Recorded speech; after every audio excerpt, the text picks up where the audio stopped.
Hi everyone. So today we are live with Sarah Furness. She's an awesome lady with an awesome background from UK. And I have her bio right here. So I'm going to read a little bit before we start the interview. And I start you, Sarah, to ask her questions. So for the bio, after graduating from Cambridge University, Sarah followed her dream to become a combat helicopter pilot in the Royal Air Force. As a squadron leader, she led on operational combat tours in Iraq, Afghanistan, and she was the first female helicopter pilot to fly and lead UK Special Forces missions in Iraq. During her experiences, both at home and at war, she made two important discoveries. How we measure up under pressure is not something we are born with, it is something we learn. And humans have the extraordinary ability to excel and lead the way under pressure when they know how. And this is so wonderful. So now you're a qualified mindfulness coach, and it's so wonderful. Like, you have done so much, and you are still doing so much. So congratulations! It is awesome. And I wanted to ask you, yes, what inspired you at first to join the Royal Air Force, and how has been your journey to become a military pilot? Yeah. Okay. Well, thank you very much for that very kind introduction. I feel like I should say something very profound and wise at this stage about my reasons for joining the Air Force. But if I'm very honest, I watched a film called Top Gun when I was about 12 years old, and I thought it looked really cool. And I just wanted to be cool, really. So that was sort of what started me on the journey. But after that moment, my family, they really encouraged me. My dad and my mum, my brother, they all said, yeah, why not? And I think that was really crucial, is that no one told me I couldn't. So it didn't occur to me to sort of do anything else, but to sort of keep moving towards this goal. And so, through school, I joined the cadets and I did scholarships. I did a flying scholarship. I had a RAF scholarship, and then the same through university. So by the time I left university at sort of 21, I was well on my path to being in the Air Force. And it kind of went from there. Once I left university, that was me fully in the Air Force. And then the next 21 years was, that's what I did.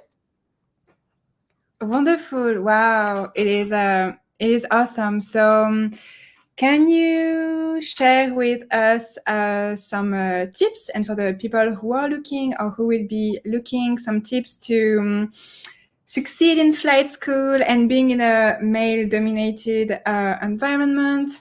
How has it been for you for being in a male-dominated environment?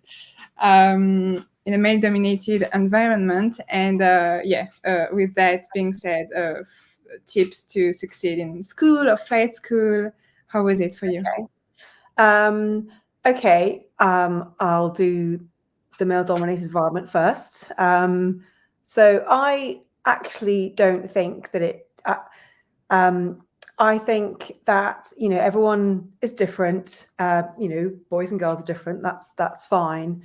But just because you might be a minority, because women are generally the minority, I think it's easy to assume that that's a disadvantage. And then that gets in, that kind of affects your thinking. But why does it need to be a disadvantage? Just because not everyone is a woman?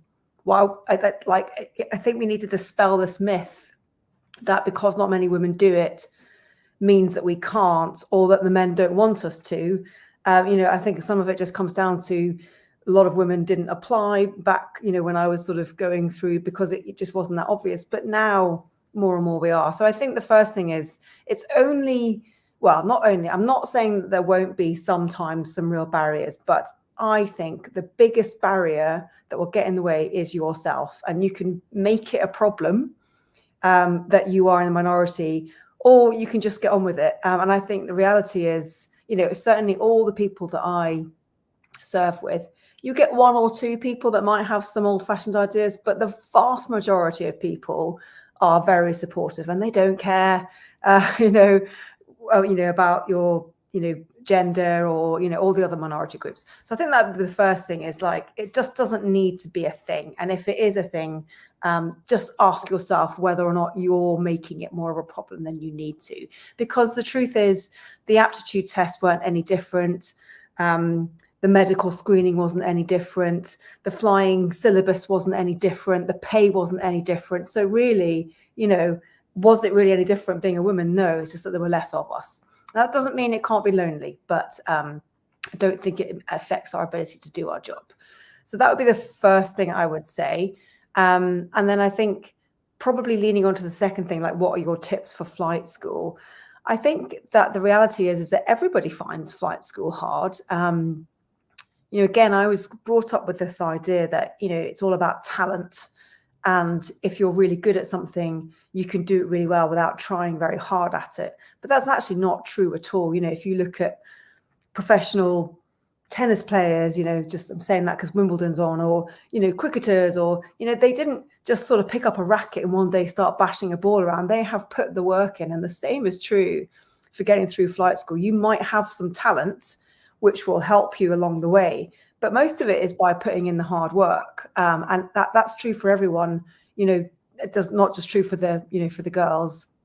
And I think because of that, I think you've got to be prepared to sort of commit, persevere, deal with some setbacks, because every time you go flying, you could probably think of something you could have done better. So I think it's a real mind game of being prepared to push yourself to be the best you can be, but also acknowledging that you won't always get it perfectly right, but you can always learn. And that's quite a skill. It's a difficult thing to do.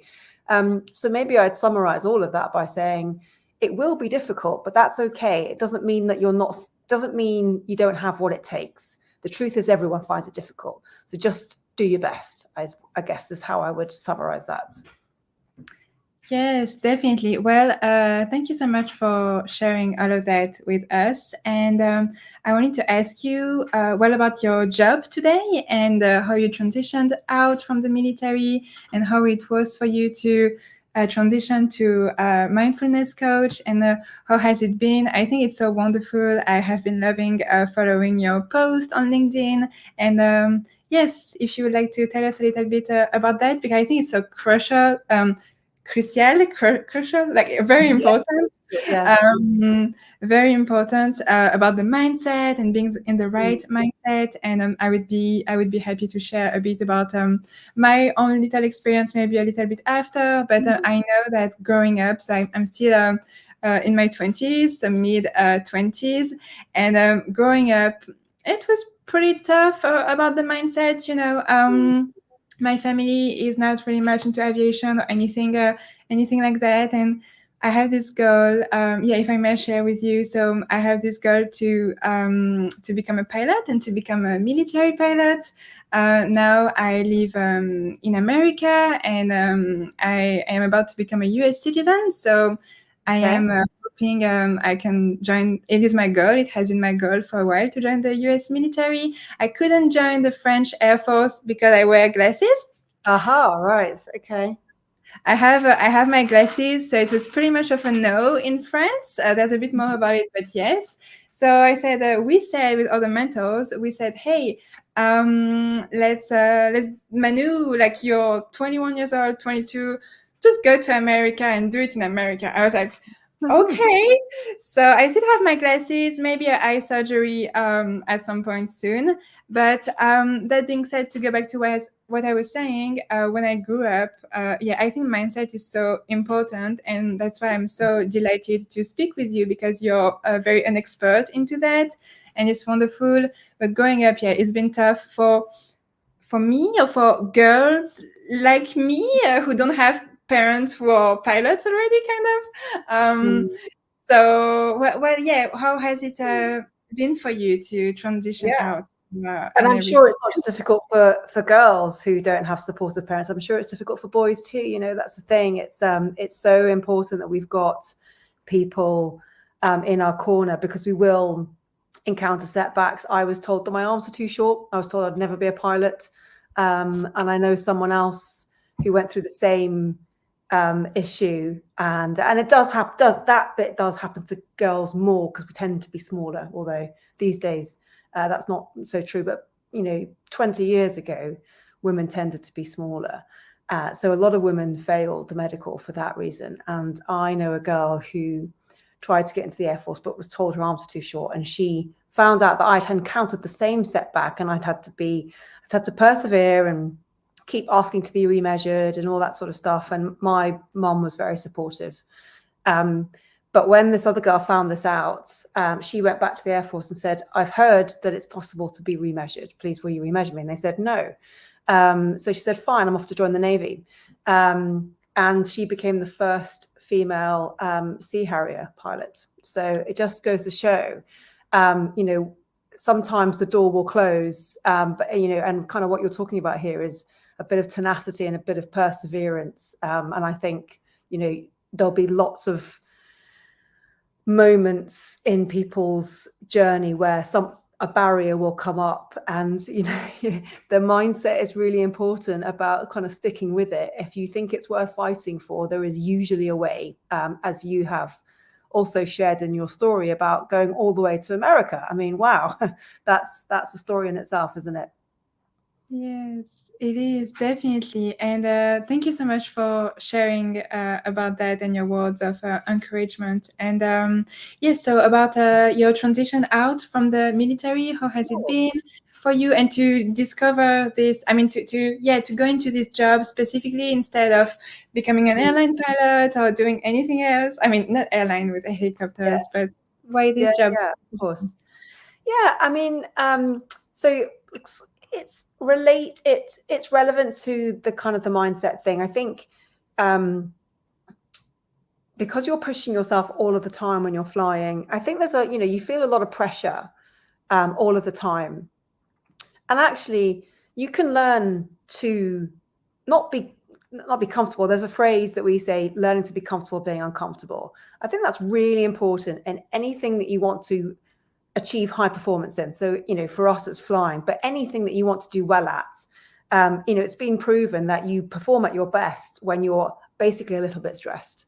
So you sort of need to learn that you can exist at that level of discomfort, that level of it's just slightly stressful. In the flying world, we might call that nibbling the buffet, where you're not panicking, but you're just, you're optimally challenged. And I think that actually is quite difficult to sort of, to endure. And I think one of the reasons that people fail training, or they're quite relieved when they fail training, because they don't have to live with that pressure anymore.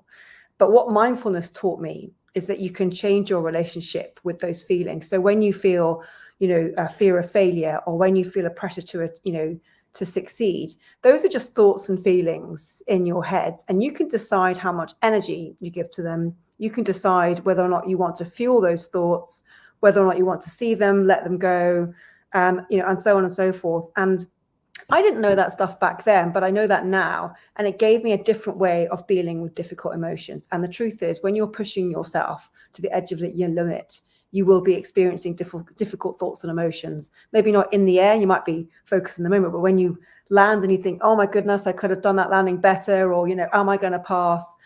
Those are the times when having the ability to deal with those thoughts and feelings better is really going to help.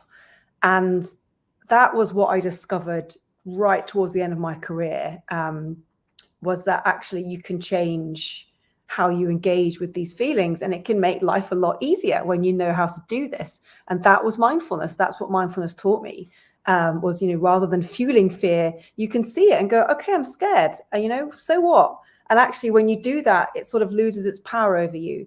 So I really found mindfulness to be not just helpful in flying, but helpful in life, right? Because we go through disappointing periods or times of grief or whatever it is.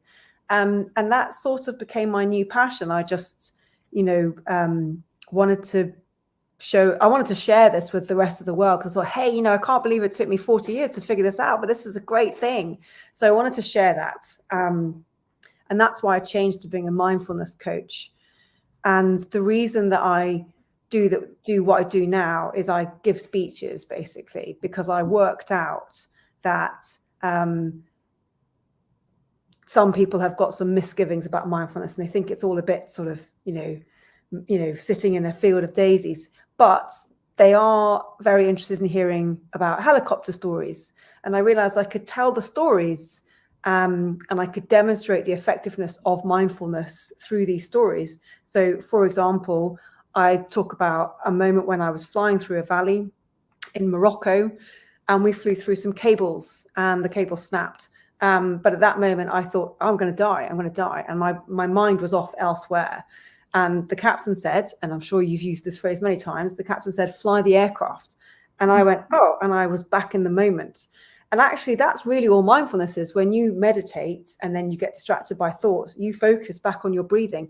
Exactly the same process. So I realized I could use flying stories to demonstrate what mindfulness is, and that everybody can use that tool so that when they get distracted by unhelpful thoughts, they've got a hook to bring them back into the moment. So, that was the kind of the full circle. That is wonderful. That is such a wonderful story, and it makes so much sense to me. That's why I'm so delighted to be able to speak with you right now, and it's very awesome. Thank you so much. I would love to ask you, yes, do you have some examples of, as you were saying, how to overcome some feelings that we may have, or some examples of how we could use mindfulness and get back to the moment, either in an airplane, in an aircraft, or in life in general, when it gets so annoying and like, oh my gosh, and you're like, oh, I have to get back to it, and Yes. Yeah, absolutely. So I think there's kind of broadly, I would say there's two things that I've learned that have really helped me. One is like in the moment, it's about where you focus your attention. Fly the aircraft is the hook, isn't it? Because if you start panicking, then you go back to basics and you go, right, just keep the aircraft flying straight and level. And because you're focusing on flying the aircraft, you can't focus on worrying about death, okay? Because our attention can only be in one place at a time. If you think about when you're trying to listen to two conversations, you can't actually do it. You have to tune into one and then the other. And that's evidence that we can really only focus our attention in one place, which means we can use our attention as a force for good. So when you, in the heat of the moment, if you're starting to sort of panic or think unhelpful things, you choose to focus on something that is helpful, and in flying, that's fly the aircraft. If you're in the middle of an exam and you start freaking out about, oh my goodness, I don't know the answer, then focus on what you do know. So you decide where you're going to focus your attention and you focus on that thing. And if you start sabotaging, again, you just keep bringing your attention back to the one thing that you want to focus on in that moment. So that's what I would do in the moment. But then let's talk about when we're on the ground. And maybe you're ruminating, going, oh, that sortie didn't go very well, or anything else. It could be anything else in life. That is when I would practice acceptance. So that is this, allow yourself to sit with that feeling or emotion just for 30 seconds and allow yourself to feel it. Because so often we give ourselves a hard time for feeling angry or sad. But there's nothing wrong with feeling angry or sad. And the thing is, if you tell yourself it's wrong, then you actually just give it more energy and you feel shame, which doesn't help. So if you can give yourself 30 seconds to go, yeah, you know what, I am really upset that flight didn't go very well, or I am really nervous about what's going to come, and give yourself 30 seconds to just let yourself feel it. And that's the acceptance bit, and then focus on something else, which is helpful. And because you can only focus on one thing at a time, you can let that go. But I think that's a really important process of acknowledging your feelings and giving them the respect they deserve, because then it makes it easier for you to let them go, so you can focus on something that basically serves you. And I would summarize everything I've just said with, you've basically got two things in your toolkit. You focus and you notice. When you're in the moment, you focus your attention where it needs to be. When you're on the ground and you've got time, you can notice what is coming up and you can give yourself permission to feel that. And then after 30 seconds, you focus back on something that's actually going to serve you. So it's always these two things. You're either focusing or you're noticing. And if you use that, you've always got that no matter what you do. Yeah, definitely. Thank you so much. It is very awesome and very helpful. I wanted to ask you, how do you see yourself in a few years, or next year, or in 5 years? And yes, how do you think yourself in your business? Yeah, gosh, good question. So I think my mindset is, there is a concern, I suppose. I think a lot of people are worried. I mean, when you run a business, you're always a little bit worried, right? But certainly there'll always be a concern if there's a financial crisis or a cost of living, like, oh, what if my business fails? Or what if I'm not good enough? And I think that's where I use this kind of mindset, this competitive mindset, and go, well, and this is not going to sound very, it's probably going to sound a bit mercenary, but it might mean that some businesses fail, as in the bottom 80% of businesses might fail when times are hard. So make sure you're in the top 20. Just aim really high. Don't sort of plan for failure. Just absolutely aim for the top. And, in the knowledge that if you fail, you'll find a way. You always do. So I think, you've got to be bold. You've got to be brave. And that's what I'm going to keep doing, is just keep aiming to be the very top of my game, in the same way that we did when we went through flying training. You just always aim to be the top, because you know that, you'll work it out.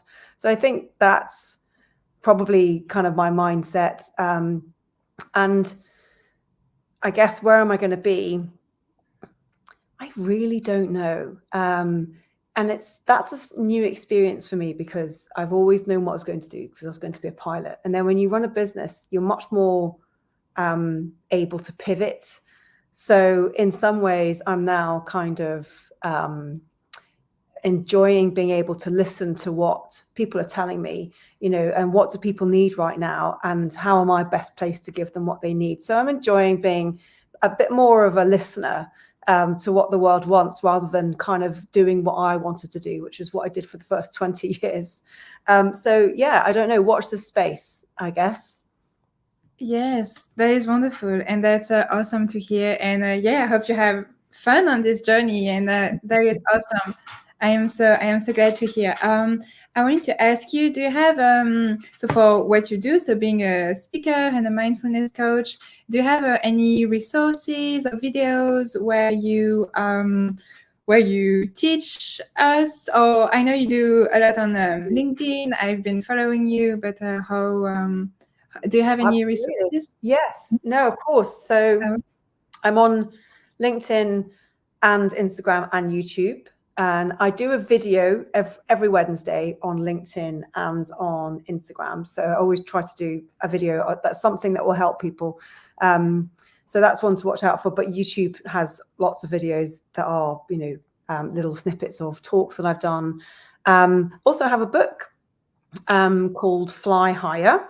And that is all about mindfulness, actually. And it's sort of 7 chapters that take you through a mindfulness journey. And it's called How to Train Your Mind to Feel as Strong as You Look. So it will give you all these tips and techniques that I've just talked about, in a book. And I think those people that are going through flying training, I guess I wrote this book, and it says it, actually, I wrote it when I wrote the book. I said, I wrote this book because this is the stuff I wish I'd known 20 years ago. So anyone who's embarking on this part of their journey, I guess this is my kind of gift, in a way, to you, to sort of help you be able to deal with that fantastic brain of yours that sometimes helps you and sometimes hinders you. So I would recommend anyone who's interested in learning about mindfulness, but from a pilot with some flying stories, that would be a good place to go check out. So it's called Fly Higher, if anyone's interested. Yes, definitely. Thank you. And I'm sure so many people would be interested, and me also. I will just go ahead and order it. Is it on Amazon, I It believe? is, yes, it is on Amazon. Awesome. I will do that, and I look forward to it. Like, it's so wonderful, and I'm so glad. And yes, I think I will do that like right now this afternoon. But it will lead to my next question, Mhm. will be about productivity and Mm. I would say tasks management more than time management. Because, for instance, your book, I think I saw it on LinkedIn on your post, and I was like, oh, that's awesome. And I'm sure so many people are in my situation. I kind of know that. But I was like, oh, that's awesome. I want to read it. But I already have a list of things to read and things to do that is like this, right? And Yes. I'm like, how do I do that? And so I would love to ask you, what do you think about tasks management and Mm, productivity? mm, Um, Looking, yeah, for maybe for younger people like us, mm. Yeah, of course. And funnily enough, I've just written a second book, which is about productivity. Um, uh, and really, so the thing that I say about productivity is we used to talk about time management. I think we now understand it's more to do with managing our attention. Because we can, in a way, we've won more time through technology. We can be everywhere at once, right? But your brain can still only be in one place at a time. So ultimately, productivity comes down to where we focus our attention. And actually, if you think about flying, being good at flying is deciding where to look. You know, that's why we have a work cycle, isn't it? So it's where you focus your attention. And this is what taught me about productivity. So in order to you can only focus on one thing. So really this comes down to prioritization. And that's what you're doing all the time when you're flying. You're prioritizing, what do I need to be focusing on right now? Is it flying the aircraft? Is it making a radio call? It's the same in everyday life. What is my fly the aircraft priority right now? Is it doing my research? Is it reading this book? Is it having some downtime? But every moment in life is a moment where you go, what's my top priority? And you just keep asking yourself that question, because you'd be amazed. You say this is relevant for young people. You'd be amazed how many people my age don't prioritize because they don't have the confidence that they can. And they're scared that if they choose their top priority, they'll pick the wrong one.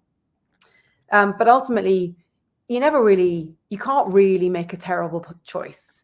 What's important is that you make a choice. You prioritize what feels important to you in that moment and you give that your full attention. That would be my number one tip on how to be productive, but also perform at your best. And you just keep asking yourself that question. What's my fly the aircraft priority right now? I'm going to give that my full attention. And you do one thing at a time. And if you think about flying, that is what we do. Although you might think, oh no, but we've got lots of things going on. But you're going, look out, attitude, instruments, or aviate, navigate, and you're always focusing on one thing at a time and you're deciding what that priority is. You can apply the same thing, I think, to how you divide tasks in your work life. yeah, thank you so much for sharing that. And I would like to say that in the aircraft, because I fly also, so I have a glider license. I Okay. started with gliders, and I also do a powered airplane. And I'm just at the beginning of this journey. I mean, I'm a young pilot, right? Yeah. But in the aircraft, in the airplane is going well. I mean, I'm flying the airplane, but Mm. as you just said, to do this, to have this productivity mindset ish that is very similar to the aircraft, to my own life, gets Mm. a bit more challenging because there's a lot going on. I mean, I'm not an immigrant, but sort of an immigrant, right? I'm from Right. another country, and there's so much to relearn and to unlearn and to relearn, and there's Of course. just a lot going on because it's life. So thank you for sharing that, and I'm still trying to figure out. So I'm gonna go ahead and order your book right now, and hopefully it will help. And thank you so much. I wanted to ask you about in flight school. Yes. Um, how was it about this attention management and tasks Mm. management or productivity in flight school? Because if I can tell you, so for my own experience, my own thoughts, feelings, I am always a little bit not confident enough and afraid I won't be good enough in flight school to get fighter jets, because I want to fly fighter jets. So it's my ultimate goal. If I may say quickly, so my ultimate goal is to get hired by a Air National Guard unit as a fighter pilot. So, and that being said, sometimes I look at it, I'm like, I'm so motivated, I have perseverance, and this can happen, like this will happen, hopefully. But then I'm like, oh, but hey, there's like flight school, and I don't know if I will be good enough. There's so many people who may be smarter than me, and maybe, yeah, I have a degree in aerospace engineering, but I mean, many people have that also. And for people like me who are a bit like struggling to be confident enough in their abilities, what would you say regarding the productivity, attention management, and just like being the best? It's a really good example, because it's not that I'm saying that you should sort of go la la la, none of this is happening, and just pretend that there aren't very talented, capable people out there. Of course there are. And I think it's good to have an awareness and a respect of the people that we're going through training with, because, you know, we can learn from each other. But ultimately, when you're sat there going, but these people have got aerospace degrees, you're focusing on why people are better than you. And remember, you can only focus on one thing at a time. So when you notice that you're thinking that, you can ask yourself, how could I spend my time better? What could I be focusing on right now that would be a better use of my time? And that's it. Life is a series of decisions that you make about, where am I best placed focusing my attention right now? You can't do anything about the fact that they've got an aerospace degree and you don't. So you're focusing on something that you can't control, and we all do it, you know.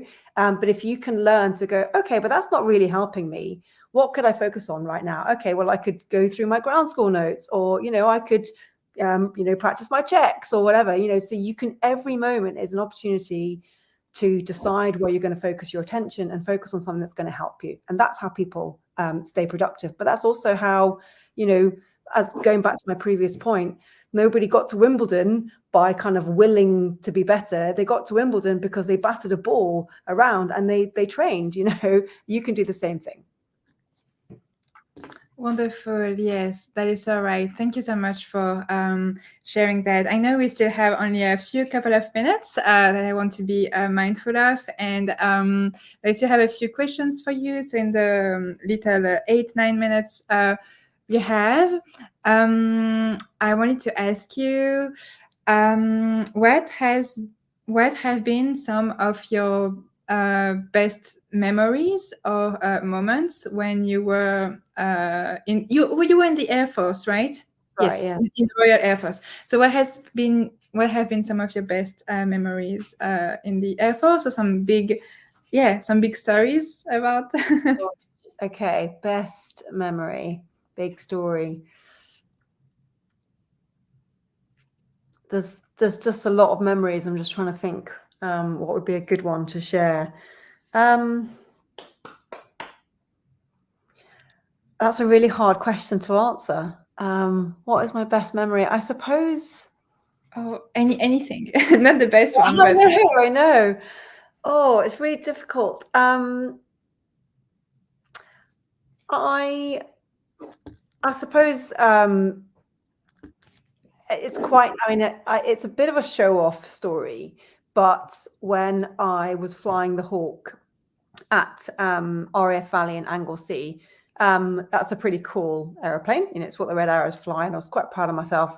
And I was able to go and do a solo navigation sortie. And my mum lived in Scotland, which normally would not have been able to get to, but I was flying a Hawk. So I told her to be standing outside her house so that I could fly over her house. And she basically got the whole village out to stand on this bridge. And I managed to sort of fly down this valley and fly over the house. And that was a great moment. Kind of, I suppose in a way it was sort of saying, thanks, Mum, you know, like you believed in me and here I am kind of screaming over your house at 420 knots. That was a pretty cool moment.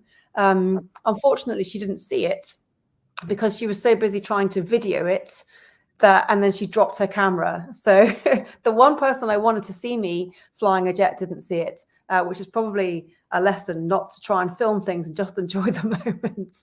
But it was still, it was a great moment that I was able to share that with her. And, it does feel nice when you're able to show off a little bit and go, hey, look at what I'm doing now, and fly over a friend's house. But yeah. That is awesome. That is an awesome story and a good, an awesome to show that to your family, and that's wonderful. Thank you so much for sharing. I wanted to ask you, can I ask you how is life in UK? I would love to ask you that. Because if I can share very quickly, so now I live in a USA, in Phoenix, Arizona, which is pretty far from Europe. But I grew up in France, so I am French, and I was born in Lille, which is very close to UK, and I used to go to UK pretty often when I was younger, and it was awesome. I love UK. I love Kate Middleton. I love she's she's so pretty. But and I just miss UK. I know there's a lot of raining, but I would love to ask you, how is life in UK right now compared to sunny and very Arizona? I have to say it's summer right now, but it feels like winter, and it has felt like winter for about 2 weeks. It's just the worst summer ever. So we're all a bit grumpy about that. But, British people do quite like being grumpy about the weather, because when it's sunny, we get grumpy about it being hot. And when it's raining, we get grumpy about it raining. So in some ways, it's the perfect weather because we can complain. But no, it's great. I live in a lovely town called Henley-on-Thames, which is famous because it has a rowing regatta. And lots of people come over from America, actually, and all over Europe. And for a week, they host this big rowing competition. And lots of people get very dressed up and wear stripy blazers and nice dresses. So it turns into a really fun atmosphere. And I suppose, the bunting's out and people are having strawberries and champagne, and it all feels very British. And it's probably British at its best, even in the bad weather. And that's nice. It's nice to enjoy some things that just feel very kind of something that's very special to living in that country and reminds you that you're lucky to live there, I suppose. So yeah, the weather is not great, but the country is still pretty fabulous.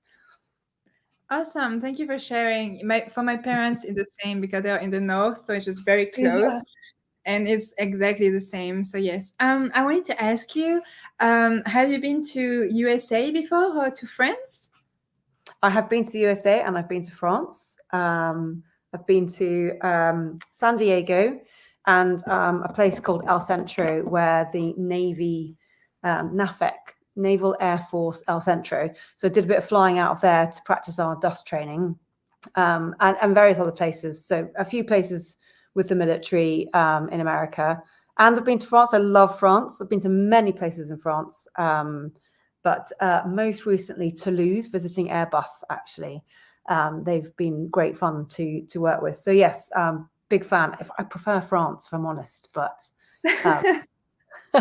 yes, I may. Yes, I may understand. But can I ask you, why do you prefer France? Because it's more charming? Maybe because, I suppose because it's what I'm more used to. I feel like it's more.